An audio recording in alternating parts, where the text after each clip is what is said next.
We're back with another edition of Football 101, and this one will not always be pretty as Michigan falls to Iowa. But I'm here with Steve Morrison, and Steve, here we are 10:22 into the first quarter, and a nice, about a 10-yard, even 12-yard run by Chris Evans. Yeah, so Michigan's they're going to run a read zone, and they're going to split it. They're going to bring Asiasi back across the formation and try to get an extra block back there. But the key to this play here is, and we've seen it all year, where typically in a read zone, the defensive enders will square shoulder play it and kind of shuffle down, and the backer will fit inside. And Iowa has a little bit of a change up here where that defensive end is going to squeeze real hard, and then the backer is going to jump outside and actually be the quarterback player. And it's a really nice job by our right tackle here of anticipating that and really cutting that block off, or cutting that defensive end off so he can't play inside and creating a seam. And then just a really nice job by Kalis and Cole comboing this nose guard and cutting off the backside backer. So a little bit of a scheme change from Iowa. Michigan does a nice job adjusting to it, and Chris Evans is quick up through the hole for a big gain. 8 minutes to go in the first quarter. Third down for Iowa here. Michigan diagnoses this screen pass perfectly. Yeah, so this is like anything else. It's very much a copycat league, and last week we struggled in some of those perimeter zone plays or screen plays to the receivers. It's third down. Michigan's going to bring some pressure, be in some man coverage. It's a good ideal situation for that, and really just a tremendous play out in the corner by Lewis. He's going to defeat the block. The guy's going to try to cut him. He gets a step, and he gets the ball carried down for a stop. But the other thing is, up front, we've got a great job of recognizing the screen. You're going to see the D lineman, Mo Hurst, and those guys really react positively, and so it's a good sign. Took some lessons from last week, and we're able to shut it down early in this game. 50 seconds to go in the first quarter, and this is a long run by Iowa, 22-yard pickup, just because of a couple things on each level that Michigan could have done better. Yeah, so this play here is going to be an old-school isolation play. They're going to take the fullback and lead him up on the linebacker, and in those cases, it's difficult to fit those type of plays because the backs, you're never sure where that fullback is going to insert himself. And in this case, he's going to insert himself in the A gap. And one of the things you want to do as a linebacker is be able to utilize your help. And we're going to spin a safety down to the side of the fullback's direction. And as a linebacker, when you get that isolation block, you want to play that blocker from a half-man standpoint. What I mean by that is you're going to take away one side by the way you play that block from a leverage standpoint, and then you want to use that, if the ball goes to the opposite side of that, really turn it to that safety that you have down as a support player. So in this case, I'd love to have the linebacker fit inside this fullback, forcing the back to go outside where we have that unblocked defender coming down from a safety position. 8:56 to go in the first half.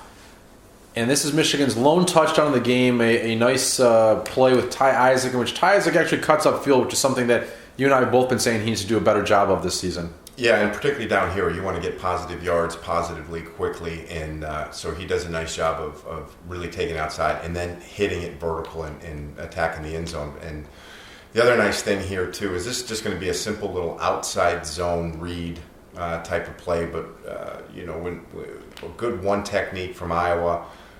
Michigan uses a man blocking scheme here, and with that we're going to utilize leverage, and the guard's going to down block on that nose, and you're going to see Mason Cole pull around and insert himself into the gap and sort of be that lead blocker for Isaac, and do a nice job of cutting off that nose. And again, the key is Drake gets that ball and he gets vertical and positive yards up the field.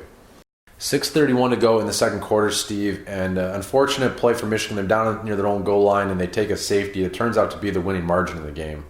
Yeah, and you're pinned down here, and the thing that stands out to me is it's loud. Kinnick Stadium is a loud stadium to play, particularly when you're involved in a close ball game like we are at this point. And really, I think that results in some miscommunication up front. So Michigan fans, take note of that when we get guys down there. Let's be loud.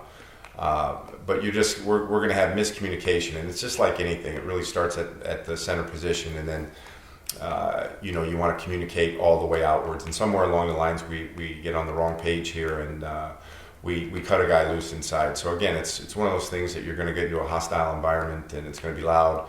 But you got to be able to communicate and make sure we're all on the same page here. It's critical importance. 5:10 to go in the second quarter, Steve, and give credit to Iowa and give credit to their outside linebacker Neiman, who's made a lot of big plays for the Hawkeyes in this game. Yeah, he really did. This was a big time play.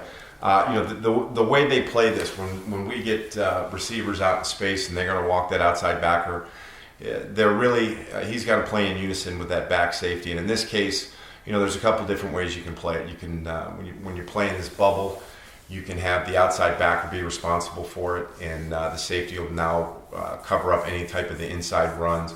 Or you can have the outside backer fit the outside run, the safety plays it. And just pre-snap here, you're going to see 44 turn his shoulders. From a leverage standpoint, play outside leverage on 2, which is essentially making him the curl flat player responsible for this play. And so it's a really nice job of Iowa changing up how they defend these type of plays and how they support the plays in particular. And really good disguise holding it at the end, because I don't think Wilton has a chance to see it because he's obviously looking for the ball. So good change up from their standpoint. Late in the first half, about a minute and a half to go, Steve, and Iowa gets their lone touchdown of the game on a nicely designed play and just communication that probably needs to take place along the front 7 of Michigan that doesn't happen here. Yeah, we're gonna bring a max blitz, and in that case, you want to push linebackers through, and in all those situations, you got to be cognizant of where that back is and who's going to take him. And typically, what you'll say is, the back's offset to one side, so if he were to flare, the end man of line of scrimmage will end up picking him up. If he inserts himself inside the line of scrimmage, then somebody's got to grab him, and typically that's whoever he goes to block. So a little bit different release here. They're going to start him on one side and bring him back across across the formation and run a little screen to him, which I think is a really nice schemed play by Iowa to run here. But at this point, somebody's got to grab that guy, realizing it's a man coverage we don't have him accounted for, and pick him up. Good design scheme, though. 7:30 to go in the third quarter here, Steve, and one of Michigan's 3 quarterback sacks in this game. This one belongs to Chase Winovich. And while Peppers doesn't get home, he occupies a lot of Iowa attention. Yeah, this is a nice job. We're going to show everybody up in there again, and you hit the nail on the head. Peppers is going to run an up and under inside Winovich, and he's going to draw 2 blocks. He's going to take the guard and the back on him, which leaves Winovich single blocked, and a lot of other guys single blocked up front, and we're able to get through and get the sack. And also, good job by the backers from showing pressure. We're going to jump out and be rats essentially here and help on the inside routes and really know where to go. But again, 5's causing a lot of problems in there and helps us out. Steve, a lot of people question Harbaugh's play calling. Here we are, 5:12 to go in the third quarter. And, it's a 3rd down and 12, and they throw a screen pass to Chris Evans. And last week against Maryland, Michigan ran a screen pass on a similar down and distance and picked up a 56-yard run. This time it doesn't work because just good play by the Iowa linebacker and poor job by Michigan's offensive line to block the middle linebacker. Yeah, these are good screen down and distance, 3rd and long. You typically anticipate guys getting some depth in their drops, and you have some ability to get out and get front. And we have had a lot of success this year with this play. And in this case in particular, we're going to get a couple of the guys out from an offensive line standpoint, and a little bit unsure as who to take. And backers does a hell of a job triggering and getting up between the 2 of them. But, you got to clean that up. You just got to take the most dangerous man and get the ball off and get some positive yards. So we'll be better at it and certainly next time. Steve, about 10 minutes to go in the fourth quarter, and Michigan facing a 3rd and 1. And this is a play that they've used Khalid Hill for most of these short yard situations. Here they use a clever play to pitch the ball to Karan Higdon and just gets blown up by the interior defensive tackle. Yeah, we're trying to just change up our tendencies here, I think. And, one of the things I think when you look at this, it's a really tough ask of that center to get a reach block on a shade nose guard. And, the other play that we saw him be successful and down on the goal line with Isaac's touchdown was that they actually used leverage and allowed the guard to down block on that shade and pulled the center around. So maybe you want to look at that, maybe doing that a little bit more as we continue with this play and let the center get out in front. And hats off to Iowa. They really get great penetration from the outside in, from the interior, and no place to run for Higdon. Steve, 1:54 to go in the game, and this looks like the play that's going to seal it for Michigan.